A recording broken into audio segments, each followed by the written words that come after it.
Week 4. It is week 4. Last week we wrapped up module 1 and started module 2. This week we are going to wrap up module 2. So we will start by looking at chapter 9 in module 2. So when you read chapter 9, this is all about conflict.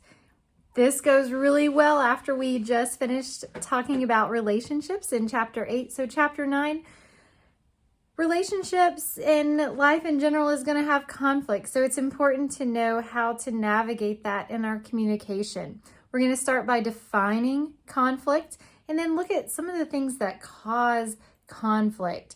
And I think some of these reasons will really resonate with you. Next, of course, it's important to learn how to manage conflict, but realize that different people have different conflict management styles. You'll look at the Thomas Kilmann conflict style description, and it's a nice little graphic. And so fascinating to look. I naturally lean towards avoidance.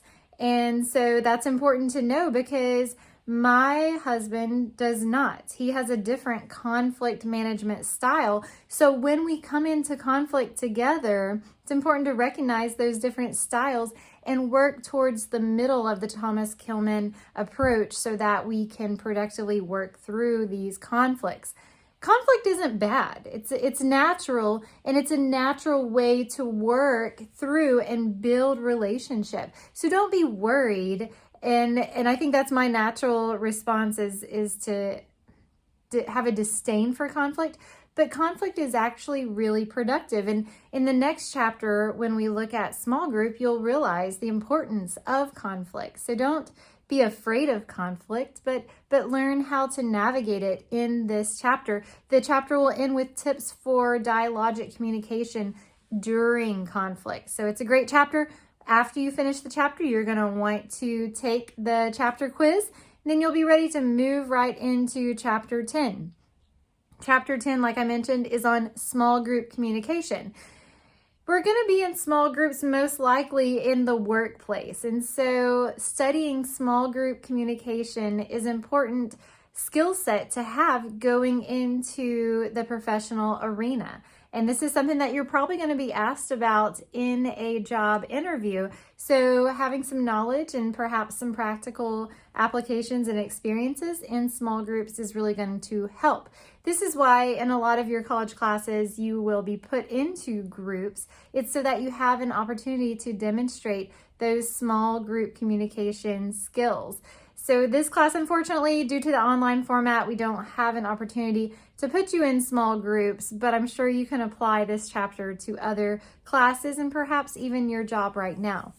We'll talk about diversity in small groups, and diversity is really a strength for effective groups because building diversity into your group helps you avoid groupthink and other negative small group behaviors. And then, of course, the chapter will define what a small group is. And in the definition, you'll start to see how there are benefits to small groups, and that'll be covered later on in the chapter. We'll look at the Tuckman model for developing groups, especially if you get to initiate a group.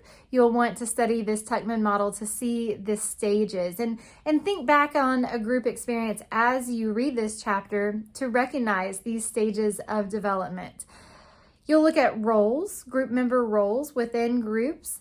And I find it very interesting that your personal preference for a role, if not assigned, will change naturally depending on the other people in your group. So if you take a natural group member role in one group, you'll find that in another group, you might gravitate towards a different role. So super fascinating.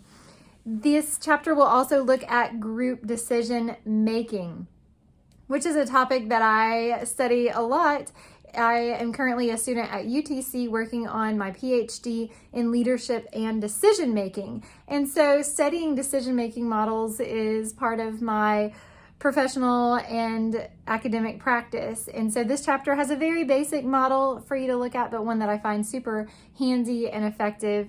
But discovering how groups make decisions and looking at the recommendations for group decision making and a step that a lot of groups omit is truly considering and weighing out alternative decisions and alternatives with their pros and cons. So something to be aware of as you have small group experiences yourself.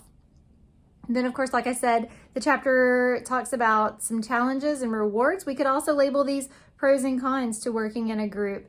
And so you've probably had negative group experiences, and hopefully you've also had a positive experience, but that will play into your bias and even your experience in groups. The chapter ends, of course, with tips for dialogic communication in a small group. So just enjoy this chapter. As you wrap up chapter 10, you're wrapping up module 2. And so take that chapter 10 quiz, and then we've got to do the module discussion board and the module exercise. So the module exercise kicks us all the way back to chapter 7 when we looked at listening, and it asks you to reflect on non-listening behaviors that you may have participated in and to identify those. And so you'll complete that exercise and throw it in the Dropbox. And then, of course, you'll hit the Module 2 discussion board. Leave yourself some time for this Module 2 discussion board. It is one of the favorites because you get to look at conflict, Chapter 9, and you get to reflect on a conflict that you have actually had. So students love this chapter because personal reflection is the start, and you reflect and kind of deconstruct your conflict experience and analyze it through the Chapter 9 lens and identify productive and non-productive conflict behaviors. And then, of course, you get to hop on the discussion board and read through some conflict experiences of your classmates. And so feel free to help them see parts of their conflict through the Chapter 9 lens that they may not have noticed, and some of the behaviors that either they or the other party in the conflict demonstrated. And then you can also offer some advice. And this is a very, I feel like, community building module discussion board that you're really going to enjoy and lean into in a really positive way. I enjoy reading through this board each time I teach the class online. So congratulations. After you finish the Chapter 10 quiz, Module 2 exercise, and Module 2 discussion board, you are done with Module 2. And then next week we'll start into Module 3 and 4, and that will be the end of our course. It'll take a while because these are the speeches. So we are ready for those now.